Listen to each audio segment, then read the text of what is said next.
You're not struggling with your finances because you're lazy or because you're irresponsible. It's because nobody taught you the basics. Nobody taught you how to plan your paycheck, how to invest without getting intimidated, and how to actually enjoy your money without just constantly self-sabotaging. So in this episode, I'm going to give you the tools that you actually need. I'm going to be breaking it down into 3 main pillars: pay planning, investments, and fun money.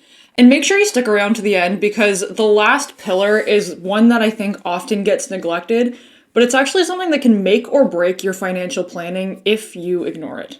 And just a quick note before we get into this, I am not a financial planner, okay? I'm not a professional in the financial space, but I am someone who has done a lot of research in this area. And these are the tools that I have found have helped me immensely in getting control of my own finances. Which brings me to the first segment, which has been just an utter game changer for me, and that is pay planning. All right, we're diving into pay planning. And before we get into this, what exactly does pay planning mean? I think oftentimes people get paid, they get their paycheck from work, and they have no plan for it. They have no awareness of where the money's actually going. Your bills come out, you spend money without thinking about it.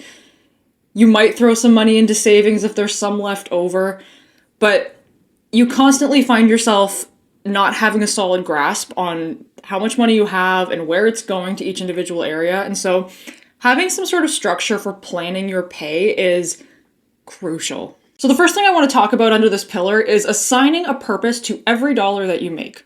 So this is the way that I do this. Before I even get paid, I have a breakdown of where everything from my paycheck is going to go. And I do this every single time, and I have kind of a standing list of things that are reoccurring. So my mortgage, my bills, my car insurance, my car payments, all of these things that are happening on a recurrent basis. I have a standing list of where that money is being allocated.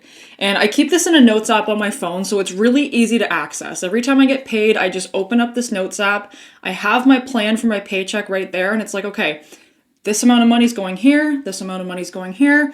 I know where everything's going to go. There's no guesswork. There's no confusion about what money is assigned to what. Now, an important part of this is I don't want you to just do your bills. And because I think a lot of times when people do a plan for their pay, they plan for the essentials, they plan for the bills that they know they're going to get, but they don't plan to pay themselves first. And this notion of paying yourself first is one that I commonly hear in the financial space, and it's a really important thing to do. A lot of times what people will do is they will spend money and pay their bills and whatever, and if there's anything left over, that's what gets saved. And oftentimes it's nothing. But paying yourself first is when you're putting together this financial plan, you include what amount of money you are allocating to savings or investments. So any amount of money that you want to be putting aside for your future self, you include that in the pay breakdown.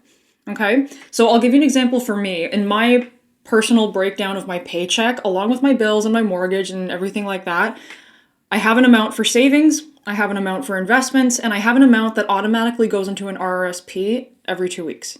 So these amounts are already accounted for. They already have a purpose, they already have somewhere to go. So as soon as I get paid, I put them where they're supposed to go. And then instead of using the leftover money from all of that as something that you may or may not be able to save, the leftover money from all of that is actually your spending money. Which brings me to the second part of this, and that is use a credit card for everyday expenses. Now, I want to give you a very heavy caveat to this. Your credit card is a tool. It's not free money, okay? It is not infinite money. It is not this thing that you can just spend willy-nilly and there's going to be no consequences. You have to pay that off. So what I'm talking about in this section is instead of using like a debit card or a checking account to pay for your everyday expenses, groceries, gas, all of those kind of day-to-day things, I actually want you to use a credit card for it. And then once you get paid, you're going to pay that off in full. And then you restart again with the next paycheck. The reason I want you to do this is because instead of you just spending money on your everyday expenses and that being the end of it, if you use a credit card for it and you continuously pay the balance off in full every 2 weeks, it is massively beneficial for boosting your credit score. And depending on the credit card that you have, you're going to be able to earn points or rewards or money back on the money that you're spending. So the money that you're going to spend anyways actually works for you in a way. So that's why I want you to do this.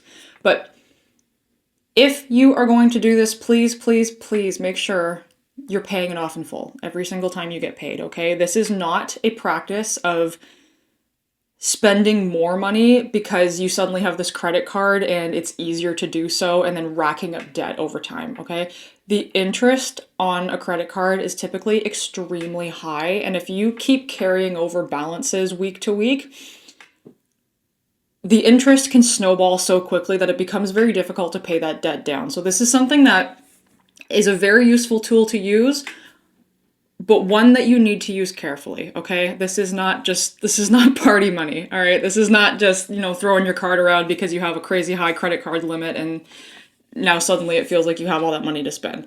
If you can't pay it off in full, you shouldn't be spending the money, okay? The third section of pay planning is once a year, I want you to do a subscription audit. And you can plan this in advance. If you're looking at your calendar for the year, you can pick a day and set that aside and set an alarm on your phone for that to be your subscription audit day. Or if you just have, a free afternoon or a free couple of hours, this actually doesn't take a lot of time to do an audit of your subscriptions. And this could look like going through your emails to pick up on any notifications of subscription renewals. This could look like going through things like your Apple Store if you have an iPhone and seeing what you're subscribed to. And something that I highly recommend doing when you're doing a subscription audit is going through your previous few months of bank transactions and credit card expenses, because this is where you're going to notice subscriptions coming out on a recurrent basis that you may have forgotten about, right? If you have not checked this specific account that you're subscribed to in a very long time, you may have completely forgotten that you're subscribed to this service at all. But looking through your bank transactions or your credit card statements, depending where the subscription's coming out of, you're going to see it very clearly, right? You're going to be able to pick up on all of the things you're subscribed to. While you're doing this, write them all down. Every time you see a recurring expense or a recurring subscription, write it down and write down the amount. And when you're done, look through the list. Is there anything that you're not using anymore? Is there anything that you could unsubscribe to? The reason I want you to do this is because subscriptions are one of those things that can be really sneaky, right? You sign up for it once and then that payment is coming out automatically. You're not really thinking about it over the long term. And so without realizing it, you could be losing a lot of money on a recurrent basis for subscriptions that you're no longer using. And so this is just a really good practice of double checking that you're not spending money needlessly for things that you're not going to use, okay? So do a subscription audit, pare down anything you don't need. It's going to save you probably a lot of money in the long term. The fourth part of pay planning, and this is a really basic one, but I think it deserves to be said anyways, and this is spend less than you make. Right? It's a very basic piece of advice, and I think we hear it a lot, but it's said a lot because it's important, and I think it's just, common knowledge that if you are spending more money than you make on a regular basis, you're obviously going to rack up debt over time. And so a really simple way to audit this, if you've never done so before, is, again, writing down all of your recurrent expenses, your rent or mortgage, your bills, anything that you know is going to come out on a routine basis. And then go back, again, through your bank transactions, through your credit card statements, wherever you're typically spending money, and tally up how much money you spend on average over a 1 week, 2 week, monthly basis, okay? So you have just a rough idea of, over this period of time, on everyday spending, fun spending, anything like that, you have a general idea of how much money you're actually spending. Once you tally all of these numbers up, I want you to compare that against your paycheck. Is it more than what you're getting paid? Is it less than what you're getting paid? Or is it pretty on par? And depending on the results, it gives you some direction for what you need to do. If it's a lot more than what you're getting paid, then we need to start looking at paring down some of your expenses, okay? And this could go back to part 3 of paring down some of your subscriptions. This could go back to your everyday expenses, maybe looking at some areas where you can save a little bit of money, maybe cutting back on the amount of times you're going out, maybe looking at a cheaper grocery store, maybe cutting back on unnecessary expenses like clothing shopping and things like that if you have enough already. Just finding little ways to kind of pare down your spending in order to make the input more than the output, okay? It's just simple math, right? If you're spending more than you make, it's very hard to get out of debt. It's probably just going to get worse over time. And the last part of pay planning is building an emergency fund. Now, this is going to take some time, right? This is probably not going to be something that you can just sock into a savings account all in one afternoon and then, it's done, right? This is going to take some time. And that's okay. If this takes you years to slowly piece together with the little bit of leftover money that you're able to save, totally fine, okay? This is a marathon. This is not a sprint. An emergency fund typically should look like about 3 to 6 months of your everyday expenses. So you can write this down and tally it up. What are your monthly expenses? Mortgage, bills, everyday spending, add it all together for the entire month, and then figure out what 3 to 6 months of those expenses is going to look like. And then you have a rough idea of what would be a good amount to have in an emergency fund. The reason for this is because life is full of unpredictable shit. It just is. It just is, okay? I cannot take the unpredictable shit out of your life, but I can help you be better prepared for it. Having an emergency fund like this gives you some runway. So if something happens, if a family member gets sick and suddenly there's a lot more expenses, if your dog has to go to the vet and suddenly there's a lot more expenses, if you lose your job, if your car breaks down, any of these really big unplanned financial hiccups can really set you back if you don't have a safety net to manage it. So having this emergency fund is extremely helpful for when shit hits the fan, right? Because it's gonna. So when it does, you have a safety net to fall back on, which is going to significantly reduce the amount of stress you're facing in that situation. And it's going to keep you from racking up a massive amount of debt as you deal with the problem. Okay? So this would be a good thing to keep in your mind as you're planning where your money is going. So maybe that can be a section in your pay planning page, right? When you're allocating where all the parts of your paycheck are going, allocate a small amount to your emergency fund. And if you can't do a lot of money towards this, that's totally fine, okay? You do not need to be socking away crazy amounts of money into this if you can't. Just do what you can. Every little bit is going to add up over time. Which brings me to the second pillar of this episode, investments.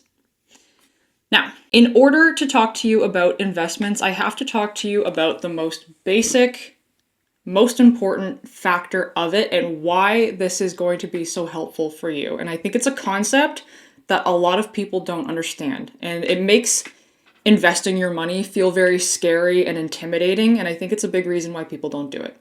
And that is compound interest.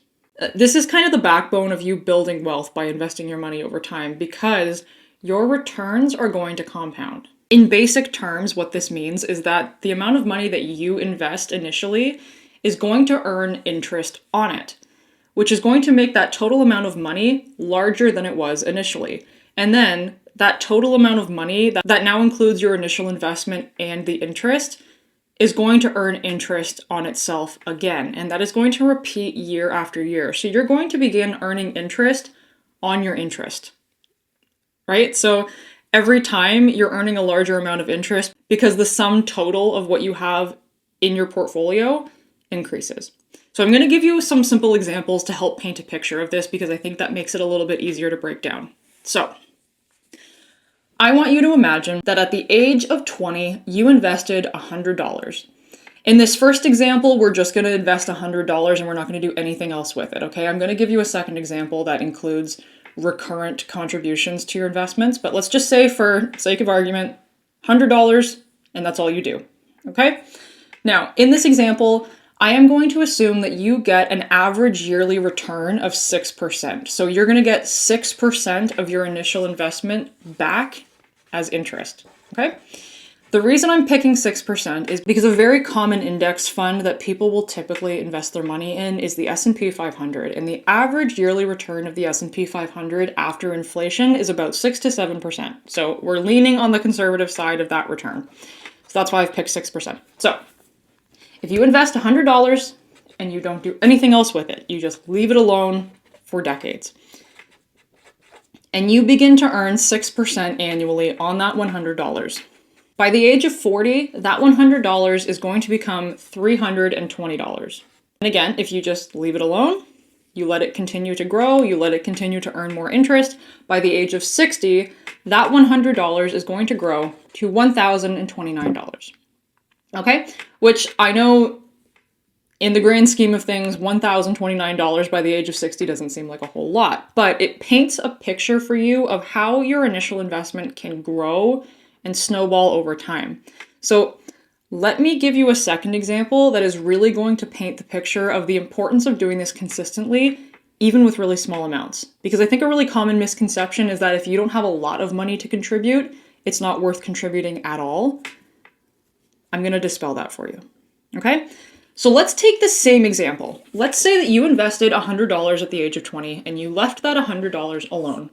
But on top of that, you continued to invest an additional $5 every 2 weeks on top of that. So every time you get paid, $5 goes into your investment. Okay? Let's assume the same annual rate of return. So you're still getting 6% back every year. By the age of 40, you will have invested a total of $2,700 with the $100 plus all the recurrent $5 payments. And that amount will have grown $5,350. Okay? Again, if we leave that money there, we continue to put in $5 every 2 weeks for another 2 decades. By the age of 60, you will have invested a total amount of $5,300. So the 40 years of recurrent $5 payments plus your initial $100, you've got $5,300 that you have invested of your own money. That $5,300 has grown to $22,750. Do you see how big of a difference that is? Right? You just adding $5 from every paycheck has caused your 60-year tally to go from $1,029 all the way up past $22,000. Huge difference. So this is how compound interest can be such an important tool in helping you build your wealth, because every little bit that you add in gets compounded over time and earns interest and then earns interest on the interest, right? It snowballs very quickly.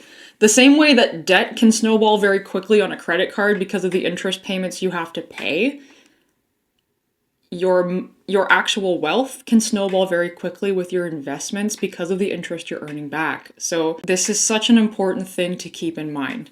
And a really important caveat to this entire thing is that you can ruin your compound interest cycle by pulling money out and putting it back in continuously over the course of that time. Let's say in that example, over the 40 years between you investing that initial $100 and you turning 60, if every time the market dipped, you panicked and pulled your money out and then put it back in as it was starting to get a little bit better, your total is going to look substantially worse than the $22,000 that we talked about. Investing is a long-term game, okay? The goal here is for you to continue to contribute money on a routine basis.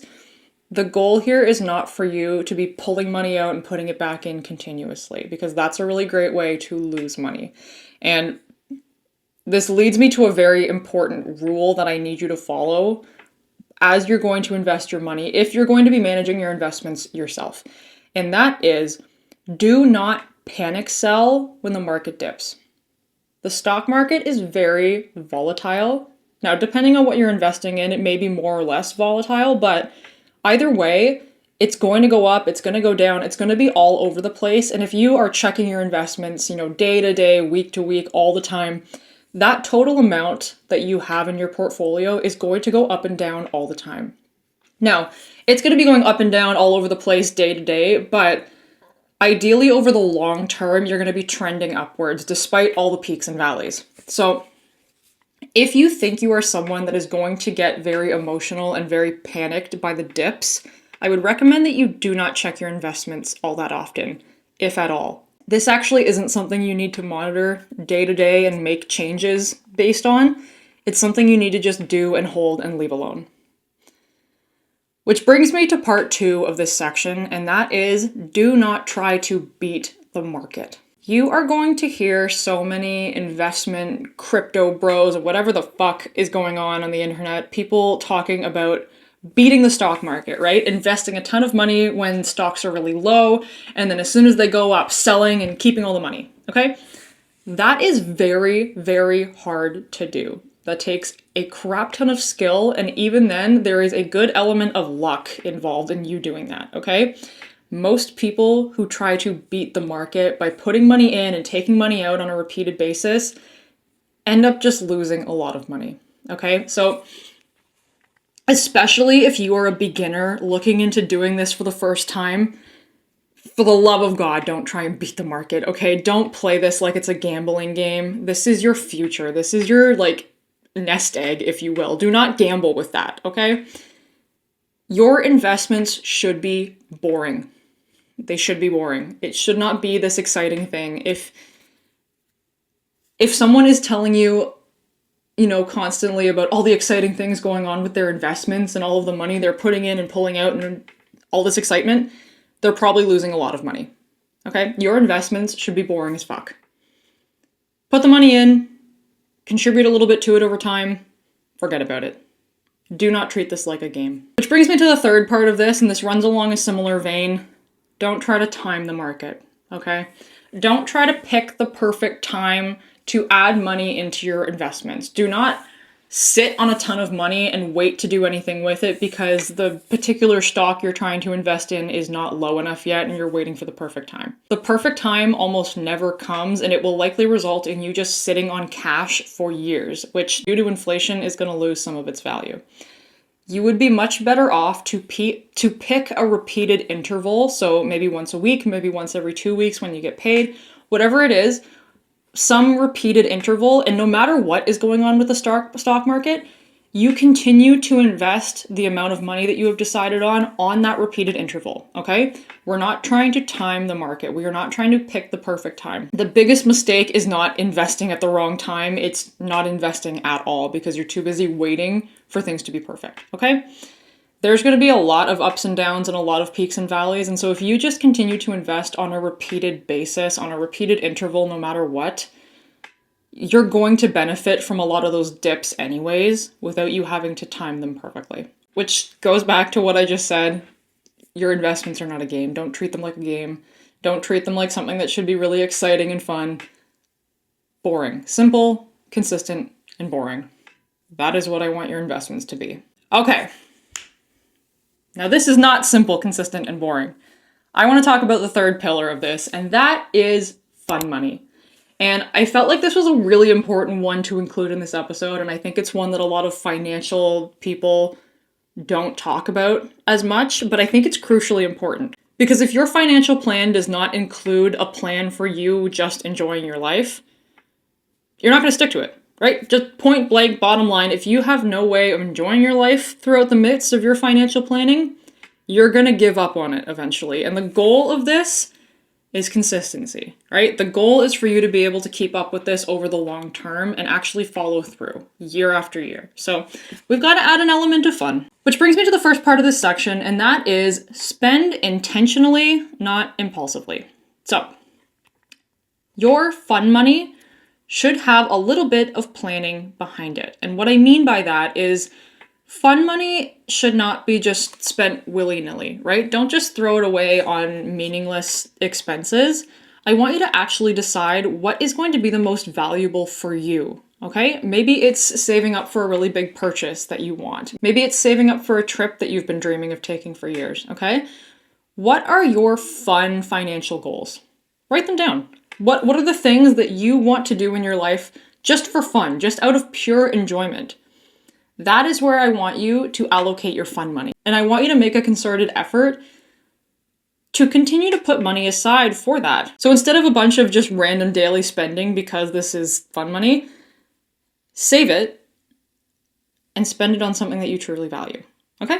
And actually, a really simple way that you can help accomplish this is by having an account that is dedicated to your fun money. So maybe you have 2 savings accounts. Maybe one is for your emergency fund and one's for your fun money, right? This is how I do it. I actually have 2 savings accounts. And so when I go to allocate money to my savings, again, back to the pay planning, part of it goes to the emergency fund and part of it goes to fun money. Right now, my fiance and I are planning a trip to Japan later on this year, so that is where my fun money is being allocated, okay? So I am intentionally trying to do less random spending in my day-to-day and using that extra money to set aside so when we go on this trip, I have fun money to spend.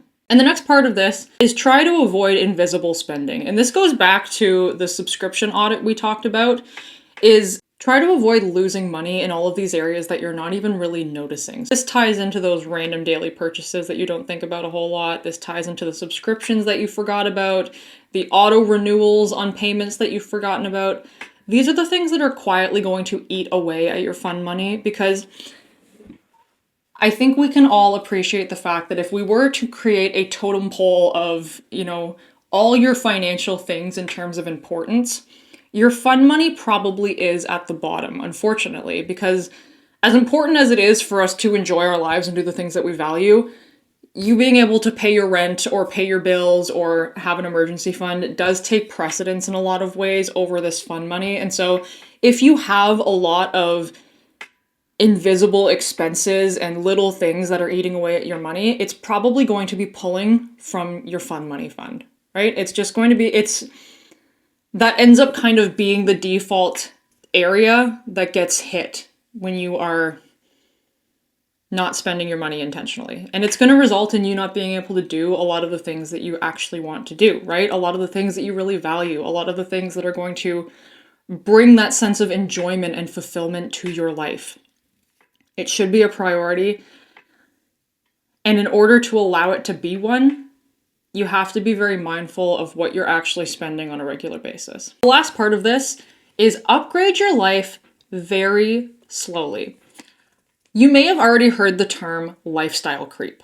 And this is the phenomenon of, as people begin to make more money, they very quickly adapt their lifestyle in order to match their new higher income. Okay, so this could look like you get a raise at work and suddenly you buy a nicer car or move into a nicer house, or you start doing much more extravagant things on a regular basis, and suddenly the extra money that you would have been making from whatever raise you got has been completely eaten up by the change in lifestyle. And so it creates this kind of vicious cycle where despite you making more money over time, you are still struggling to keep up with your life expenses. And so this is a really important one to keep in mind, and it's something I want you to be super mindful of, especially if your income is changing or increasing over time. You getting a raise at work and you bringing in more money does not mean that you should go and upgrade your entire life, okay? In fact, that's a really dumb thing to do, quite frankly. So it's okay to upgrade your life. It's okay to, move to a nicer place or get a nicer car or have nicer, more lavish experiences, but be very intentional and very controlled about the pacing in which you do this. And don't continuously outpace your income with the amount of things that you're spending money on. You do not need to royally upgrade your life every time your income goes up. You can make little small tweaks when that happens. It's still going to feel just as good without totally tanking your finances. So small intentional upgrades over time instead of big, massive jumps in your lifestyle. Okay? And again, this goes back to you just having more money left over to allocate to those fun things. Because I want you to enjoy your life. I want you to have the financial freedom to actually do the things you want to do. And it's going to require you to be mindful of these things so that that money actually exists. Okay?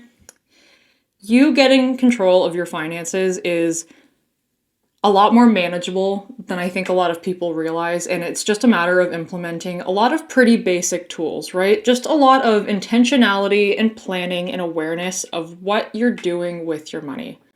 Once you get a hold of that and you put all of these tools in place, it's going to feel a lot easier to manage your finances. I hope this helped. I appreciate you for listening, and I will catch you in the next one.